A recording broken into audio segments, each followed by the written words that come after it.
फिर पूछते हैं कि जिसने ये आत्म तत्व को जान लिया उसके क्या गुण होंगे। तो उसके गुण वो बता रहे हैं कि वह उसके विचार एकदम उच्च होंगे, हाई थिंकिंग होगी, उसकी ऑर्गेनाइज्ड थिंकिंग होगी, वो सुचारू रूप से सोचेगा। ये हम सब भी कर सकते हैं। कैसे हम कर सकते हैं ये सब?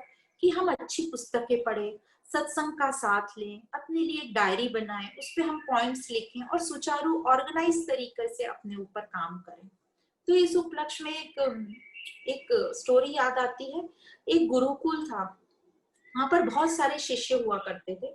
तो उसमें से जो एक शिष्य था वो थोड़ा सा ऐसे दुर्बल सा, पतला दुबला था, उसको चीजें भी जल्दी समझ में नहीं आती थी। तो जो उसके बाकी जो मित्र थे गुरुकुल के, वो सब बच्चे उसको थोड़ा चिढ़ाते थे कि तुम बहुत ही दुर्बल हो, तुम्हें जल्दी से कुछ चीज समझ में नहीं आती, तुम थोड़े कायर हो। तो वो बड़ा हताश हो गया। जब बहुत दिनों तक उसने यही सब सुना तो उसको लगा कि मैंने आत्महत्या कर लेनी चाहिए। और उसने अपने दिमाग में एक प्लान बनाया कि जब सब गुरुकुल में जब सब सो जाएंगे तब मैं जो हमारा मेन कक्ष है उसमें जाके आत्महत्या करूंगा। तो उसने प्लान किया और वो दिन आया। और जैसे ही शाम ढलने लगी उसने सोचा कि मैंने जैसे ही सब सो जाएंगे तब मैं आत्महत्या करूंगा। अब उस रात जो है देर रात तक सत्संग चलता रहा और वो भी जागा रहा। उसको लगा कि मुझे नींद ना आ जाए, नहीं तो मैं आत्महत्या नहीं कर पाऊंगा। तो वो कोई भी एक किताब उठा के पढ़ने लगा। अब गुरुकुल था तो किताबें भी सब आध्यात्मिक ही थी वहां पर। और वो जिस रूम में बैठा था वो जो मेन गुरु थे उनके ऑफिस में बैठा था। तो वो इंतजार कर रहा था सोने का। उसने कोई किताब उठाई तो वो किताब थी कल्याण। और उसमें ऐसा लिखा था, पढ़ो समझो और करो। तो उसने उसको पढ़ना शुरू कर दिया, ऐसे ही पन्ने पलटने लगा ताकि उसको नींद ना आ जाए। तो उसने उसमें पढ़ा कि जिन्हें अच्छे विचार नहीं मिलते वे लोग हताश हो जाते हैं और वे आत्महत्या की तैयारी करने लगते हैं। वो जीवन से हार गए होते हैं, वो कायर होते हैं, दुर्बल होते हैं। तो उसको बहुत बुरा लगा कि ये किताब भी मुझे धुतकार रही है। तो उसने किताब को फेंका और बोला अब तो मैं कुछ अच्छा करके दिखाऊंगा। और वो बाहर आके और उसने अपने जीवन को नए तरीके से जीना शुरू किया। तो कहने का मतलब ये है कि यदि हमारे पास सुविचार नहीं होंगे, अच्छे विचार नहीं होंगे, अच्छे पॉजिटिव लोगों का संग नहीं होगा तो हम भी हताश हो जाते हैं बहुत। तो हमेशा अपने साथ सुविचार रखिए, अपनी डायरी अपने पास रखिए, अपने पॉइंट्स बना के, और इस तरह की किताबें जरूर अपने हमेशा अपने पर्स में अपने साथ रखिए। दूसरा, ये जो आत्मा अभी अनुभवी लोग होते हैं उनके उद्देश्य बहुत पक्के होते हैं, वो बहुत कमिटेड रहते हैं, बहुत बंधे हुए रहते हैं अपने उद्देश्य से। तो इस उपलक्ष्य में एक दृष्टांत बताते हैं कि एक राजा था। उसने सोचा कि मुझे उसको अपना कोई उत्तरदायित्व बनाना था। तो उसने सोचा कि मैं एक कैसे चुनाव करूं अपने उत्तरदायित्व का। तो उसने सोचा कि मैं एक बड़ा सा मेला लगाता हूँ और लोगों को उसमें इनवाइट करते हैं, और उस मेले में जो मुझे सबसे पहले मेरे से आके मिलेगा वह मेरे राज्य का उत्तरदायित्व रहेगा। तो पूरा डिजाइन किया गया। उस महल में बड़ा सा मेला लगा, बहुत ही खूबसूरत सा, बहुत ही अट्रैक्टिव, बहुत अलग अलग तरीके स्टॉल लगे अलग अलग चीजों के, जो इतने मोहित कर देने वाले थे कि वहां से निकलना मुश्किल था। तो पूरे शहर में अनाउंसमेंट हुआ कि आज ये एग्जीबिशन, ऐसा मेला लगा है और उसमें राजा जो है अपना उत्तरदायित्व ढूंढेगा, जो राजा के पास सबसे पहले पहुंचेगा। और उस मेले का टाइम था 9 बजे से 5 बजे तक। तो सबको लगा कि अरे ये तो कितना इजी काम है, राजा को तो सब जानते हैं, उसको पहचानते भी सब अच्छे से हैं, तो राजा तक पहुंचना तो बड़ा आसान है। और ये भी था कि वो मेले में ही रहेगा राजा। अब मेला शुरू हुआ, बहुत लोग आए। अब ऐसा देख रहे सब वो अलग अलग स्टॉल में इतने ज्यादा सब मोहित हो रहे हैं कि एक स्टॉल से दूसरे स्टॉल में भी जाने को बहुत सबको टाइम लग रहा है।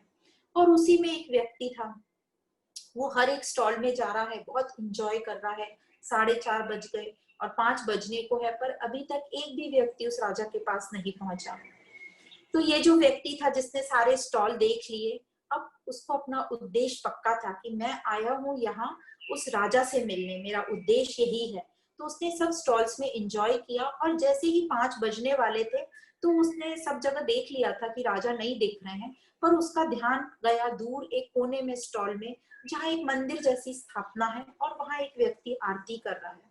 तो ये व्यक्ति उस व्यक्ति के पास पहुंचे जो आरती कर रहे थे, और उसने उनको देखा और पहचान लिया कि ये तो राजा है, और 5 अभी बजे नहीं थे।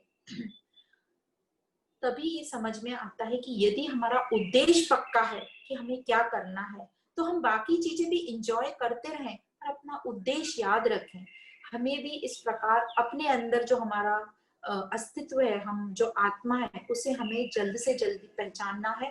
और जल्द से जल्द पहचानने का मतलब हमारा उद्देश्य दृढ़ निश्चय रखना है, सब इंजॉय करते हुए, सब कर्तव्य करते हुए, कि मेरा उद्देश्य क्या है और उसे मुझे पहचानना है।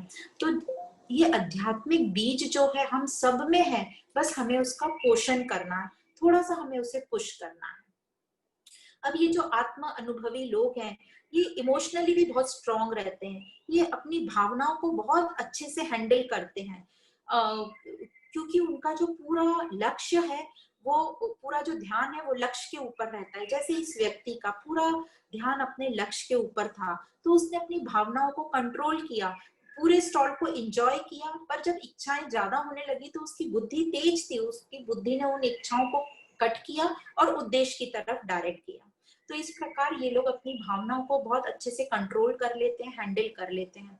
तो उसी उपलक्ष्य में एग्जाम्पल आता है, एक बार लाल बहादुर शास्त्री जी एक बड़े मंच पर लेक्चर ले रहे थे, लेने वाले थे, और वो मंच पर बैठे थे। तो बहुत सारे लोग मंच पर बैठे थे, काफी लोगों का प्रोग्राम और लेक्चर था। तभी लाल बहादुर जी को किसी ने आकर सूचित किया कि जो उनकी बहन है, उनका देहांत हो गया है।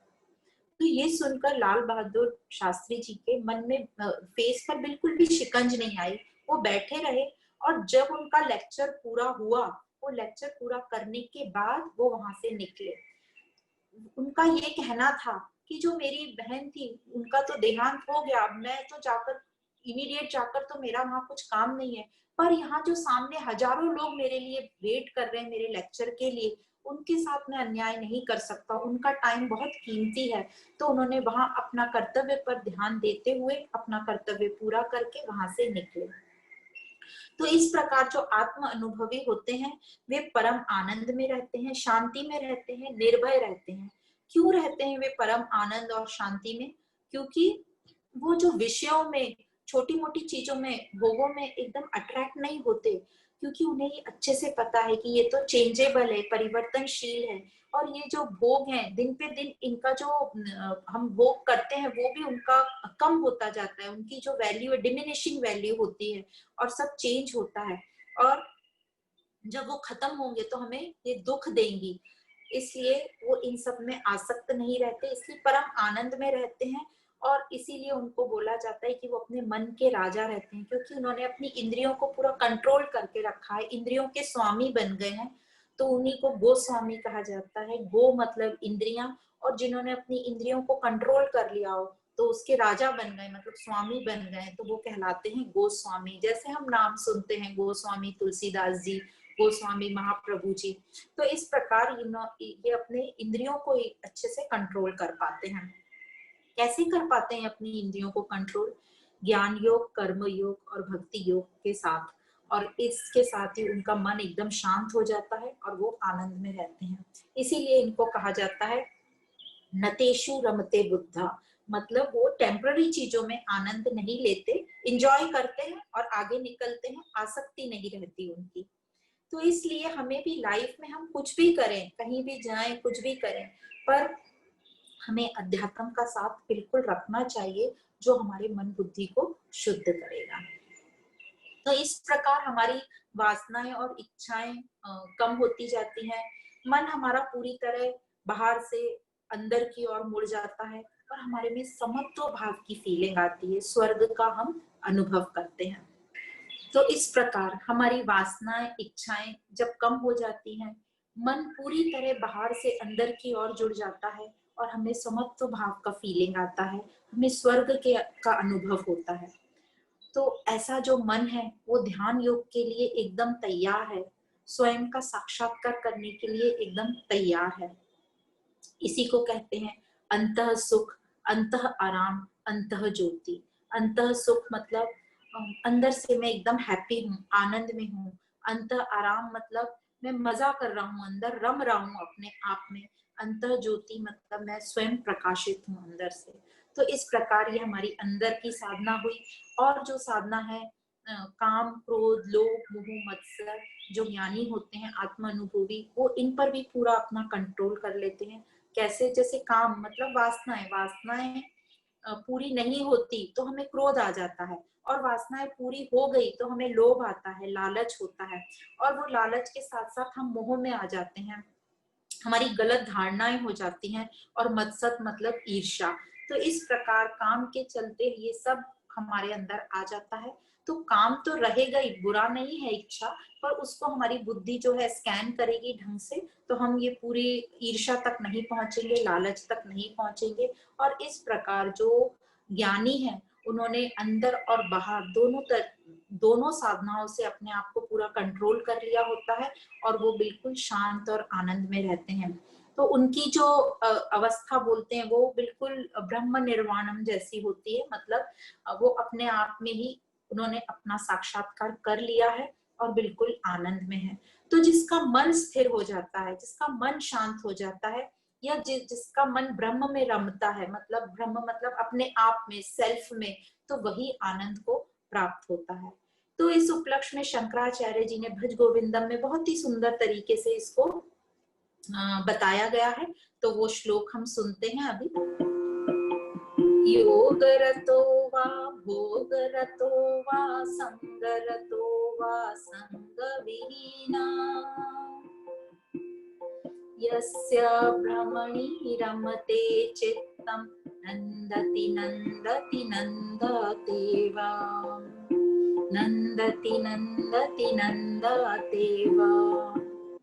तो इस प्रकार हमने देखा जब मन ब्रह्म में रमता है तो आनंद को प्राप्त होता है, और वही मन आनंद को प्राप्त होता है जो ब्रह्म में रमता है। तो इस प्रकार जो आत्म अनुभवी हैं वे सर्वभूत हिते रता, मतलब सभी में वे अपने आप को देखते हैं। तो इस और हर एक्टिविटी में पार्टिसिपेट करते हैं, अपने कर्तव्य कर्म कभी भी नहीं छोड़ते हैं। तो इस प्रकार जो ज्ञानी है वे अपनी लाइफ को बहुत ही सुशोभित और सुंदर तरीके से व्यतीत करते हैं। और इन जो यहाँ पर अभी थोड़ी सी व्याकरण बताई है, वे शम, दम, तितीक्षा, उपरामता, श्रद्धा और समाधान के साथ चलते हैं।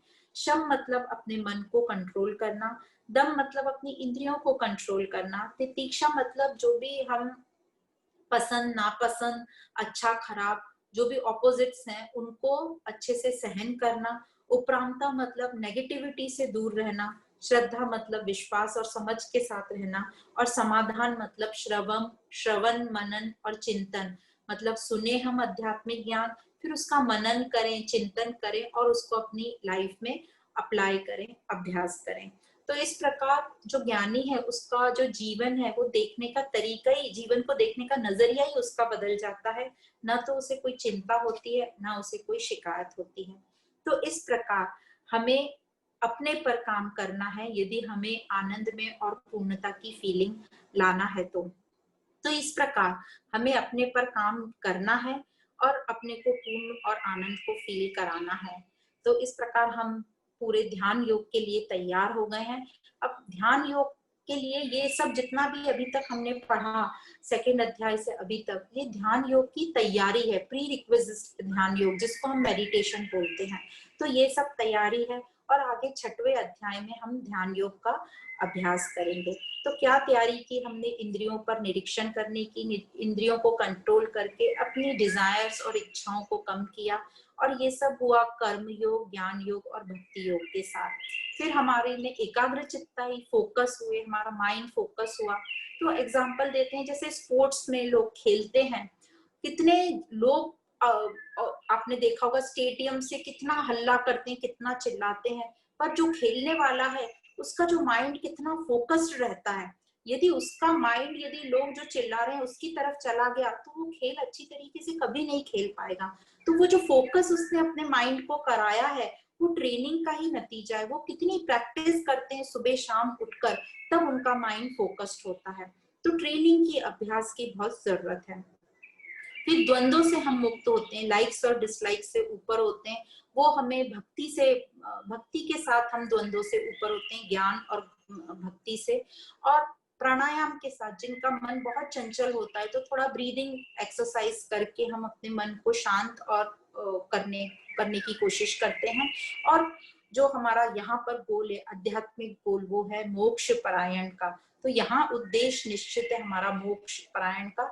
मोक्ष परायण तो बहुत ऊंची बात है, यहाँ हम सिर्फ निस्वार्थ भाव तक भी पहुंचे तो बहुत अच्छी बात है।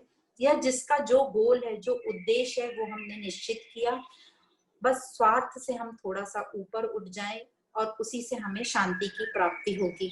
तो यहाँ तक हम पहुंचे, अपने कर्मों को यज्ञ में परिवर्तित करके। यज्ञ मतलब त्याग, सेक्रीफाइस, और तप लगेगा। तप मतलब जो भी हमारी मेहनत है, जो भी हमारी एनर्जी है, वो हम उस लक्ष्य की तरफ निर्धारित करें। तो इस प्रकार हम ध्यान के लिए एकदम तैयार हैं। अब ये ध्यान क्या है? ध्यान मतलब जागरूकता, अलर्टनेस, अवेयरनेस। तो क्या जागरूकता रखनी है मुझे? तो मुझे जागरूकता रखनी है कि मैं हूँ कौन, और क्या मैं अपने आप से कंफर्टेबल हूँ, क्या मैं अपने आप से आनंदित हूँ, सेटिस्फाइड हूँ। ये सब विचार मेरे अंदर आने चाहिए। तो अलर्टनेस, अवेयरनेस, जागरूकता, ये प्रेजेंट में रहना, कॉन्शियसनेस, यही है ध्यान योग, जो कि हम छठे अध्याय में पढ़ेंगे। पर यहाँ आगे बताते हैं कि जैसे हमने ध्यान योग कर लिया और हमने परमात्मा तत्व को अनुभव कर लिया, तो उसका अनुभव कैसा रहेगा? तो अनुभव तो ऐसा है कि हम सबको अपना अपना अनुभव करना पड़ेगा। परमात्मा तत्व को बताना शब्दों में तो बहुत कठिन है। फिर भी जो यहाँ पर रामसुख महाराज जो कहते हैं, वो ये कहते हैं कि जब हम अपने होनेपन में शांत व समग्रता का अनुभव करेंगे और सम्मान करेंगे उस अनंता का, जो हम सब में बसती है, जो संपूर्ण प्राणियों का ईश्वर है, जिसे कहते हैं सर्वलोक महेश्वरम। तो जब हमारे अंदर हम शांति का, समग्रता का अनुभव करेंगे, हम सम्मान करेंगे उन सब का जो जिनमें अनन्यता बसती है, मतलब सभी में, और उस सभी जो प्राणियों में ईश्वर बसता है, उसको कहते हैं सर्वलोक महेश्वरम। तो इस प्रकार जो हम सबका परम मित्र है, तो इस प्रकार हम सबका आदर करेंगे और सबके साथ हम प्रेम रखेंगे। तो हमें भी अब यही करना है, सबका आदर और सबके साथ प्रेम रखना है। तो चेंज हमको अपने में लाना है, चेंज बाहर नहीं करना है। तो जिस प्रकार जैसे हम ये मिरर देखते हैं, मिरर में हम जब भी देखते हैं तो हम अपने आप को ठीक करते हैं, मिरर के अंदर जाकर हम मिरर को ठीक नहीं करते। तो मेहनत हमको अपने ऊपर करनी है, यही हमारे ऊपर हमारा आशीर्वाद रहेगा, ब्लेसिंग्स रहेगी, तभी हम आत्मा का अनुभव कर पाएंगे, उस आत्मा आनंद तत्व का। और इसी सुंदर अनुभव के साथ हम श्रीमद् भगवद गीता, उपनिषद, ब्रह्म विद्या, योग शास्त्र, श्री कृष्ण अर्जुन संवाद के रूप में कर्म संन्यास योग नामक 5वां अध्याय यहाँ समाप्त करते हैं। आप सभी को बहुत बहुत धन्यवाद एवं प्रणाम।